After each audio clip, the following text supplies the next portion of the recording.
There are a few mistakes I see parents making which makes potty training so much harder than it needs to be.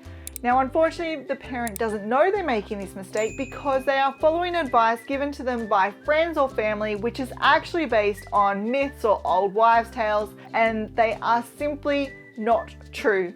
Once you as a parent know what these mistakes are and avoid making them, potty training your child is going to be so much easier. So in this video, I'm going to cover what those mistakes are and what you can do to fix them. And make sure you stick around to my 6th mistake that parents make, because this one is definitely a game changer when it comes to potty training a toddler or a child. But before we get into it, make sure you click on that free PDF document in the description box below, which covers the toilet training essentials. The first mistake I see parents making is they are taking their child to the toilet way too often. At around 18 months to 2 years of age, a child's bladder increases in size so that they should be able to stay dry for 2 hours. So if you are taking your child to the toilet every 30 minutes, every hour, and every hour and a half, what you are asking them to do is empty a partially full bladder. Now, this is not a skill that they have at this age, and they're not going to have it for a few years to come. So what you want to do is only take your child to the toilet every 2 hours. So just set an alarm on your mobile phone, and when that alarm goes off, it's time to go to the toilet. The second mistake I see parents making is they get their child to sit on the toilet for way too long.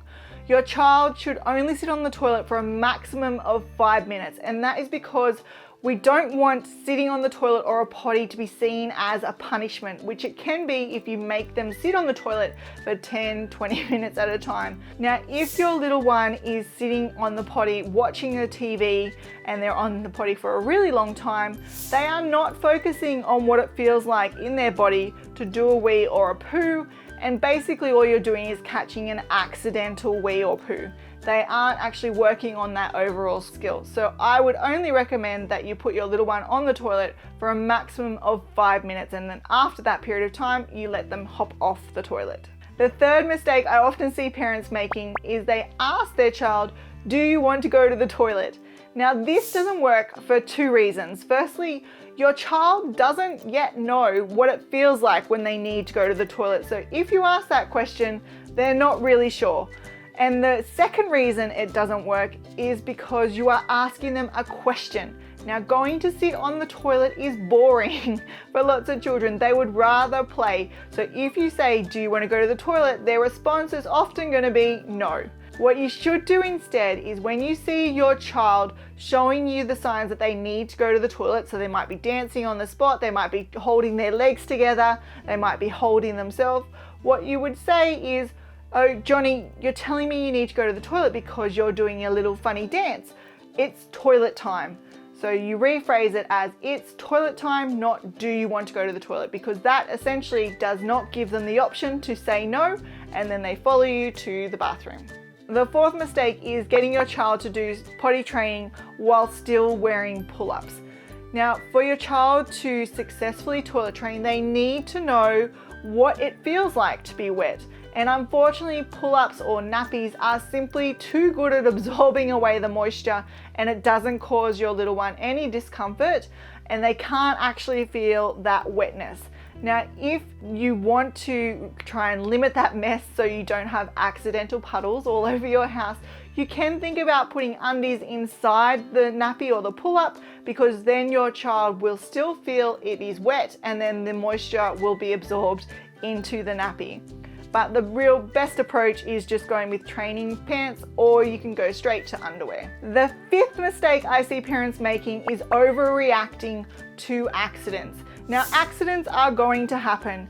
Your child is still learning what those feelings are inside their body that tells them that they need to do a poo or a wee, and they also cannot hold it for long. So as soon as they get that awareness or that sensation, they need to go right then and there, and if you don't get them there quick enough, then they are going to have accidents.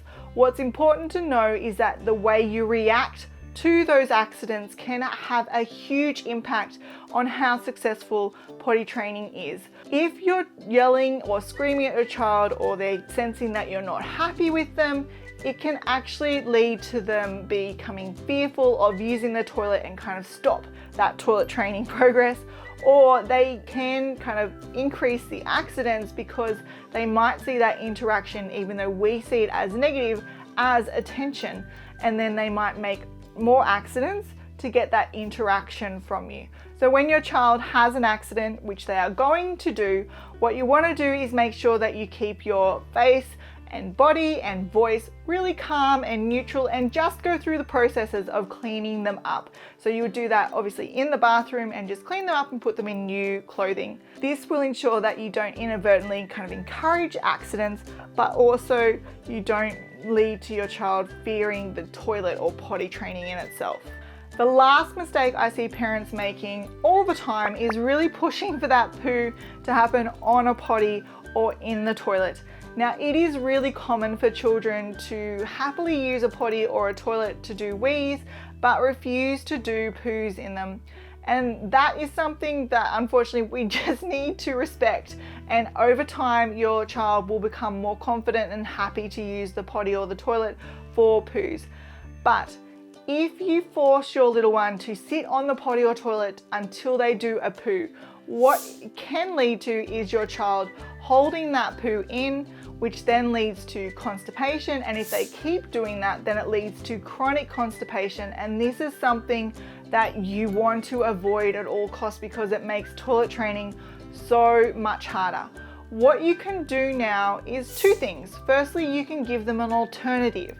So if they aren't yet ready to use the toilet or the potty, you would give them a nappy to use instead, and you would tell them that they can do a poo in the nappy, but in the bathroom where the toilet is. And this ensures that they kind of get more familiar with using that space for doing poos. The second thing you can do is make sure that you set up the toilet or the potty so it is actually going to support them when they're sitting on the toilet, so it's going to be easier for them to do a poo. And how you do that is ensuring that they have foot support so that their knees are higher than their hips, and you also change the size of the toilet seat. Now, if you want more information on that and the specific products that I recommend, then check out this video here. And make sure you click on that free PDF document in the description box below, which covers the toilet training essentials. And I will see you next week, where I'll share more parenting tips and tricks.